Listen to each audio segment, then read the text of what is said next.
warahmatullahi wabarakatuh.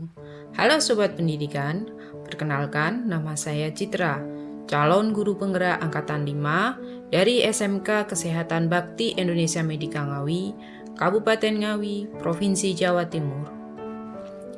Pada kesempatan hari ini, saya akan menyampaikan tentang demonstrasi kontekstual filosofi pemikiran Ki Hajar Dewantara. Siapa yang tidak kenal dengan Bapak Ki Hajar Dewantara, yang atas jasa-jasanya dalam dunia pendidikan diberi gelar sebagai Bapak Pendidikan Nasional. Beliau lahir di Yogyakarta pada tanggal 2 Mei 1889. Beliau adalah seorang aktivis pergerakan kemerdekaan Indonesia, politisi, dan pelopor pendidikan bagi kaum pribumi Indonesia dari zaman penjajahan Belanda.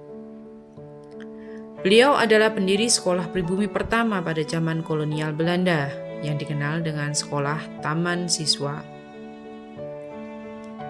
Semboyan yang sangat melegenda dalam dunia pendidikan di Indonesia dari buah pikiran Ki Hajar Dewantara adalah trilogi pendidikan.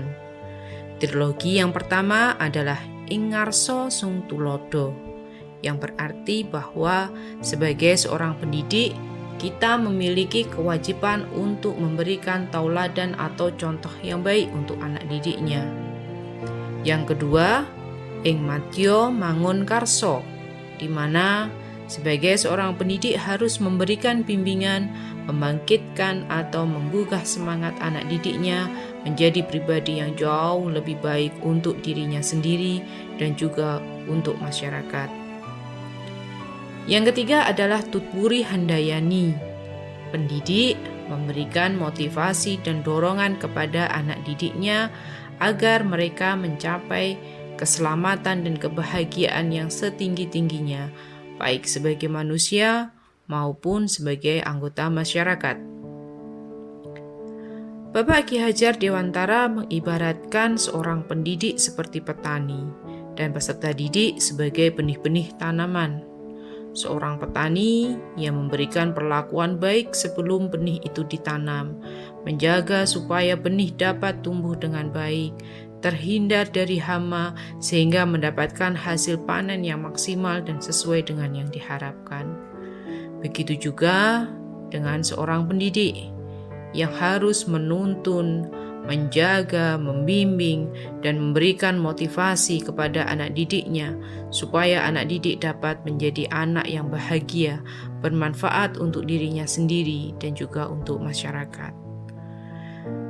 Pendidikan budi pekerti juga sangat diperlukan dalam dunia pendidikan, karena dengan adanya pembelajaran budi pekerti, diharapkan setiap pribadi anak didik yang memiliki nafsu atau tabiat-tabiat yang tidak baik dapat dikendalikan atau dikuasai sehingga dapat tertutup dan hanya watak atau karakter positif saja yang terlihat, sehingga menciptakan pribadi yang beradab dan berbudi pekerti luhur sesuai dengan nilai-nilai Pancasila. Pendidikan yang menghamba pada anak adalah pendidikan yang menekankan pada minat dan bakat anak, menghadirkan model dan metode pembelajaran yang menggali motivasi untuk membangun kebiasaan anak menjadi pembelajar sejati, sehingga pendidikan dapat menghasilkan dan mengembangkan kualitas sumber daya manusia yang kreatif, inovatif, memiliki jiwa kepemimpinan dan rasa percaya diri.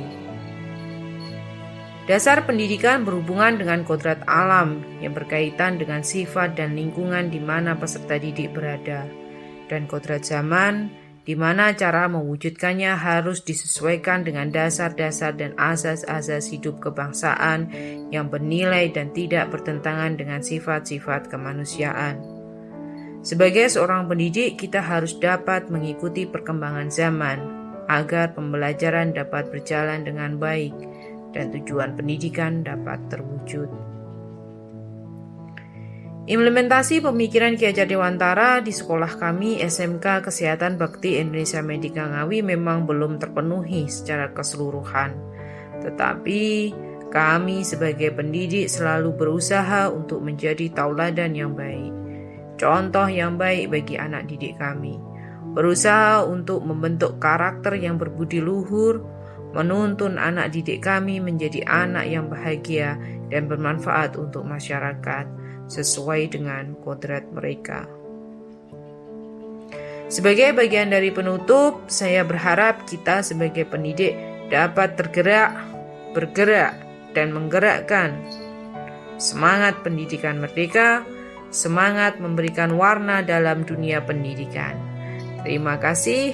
Wassalamualaikum warahmatullahi wabarakatuh.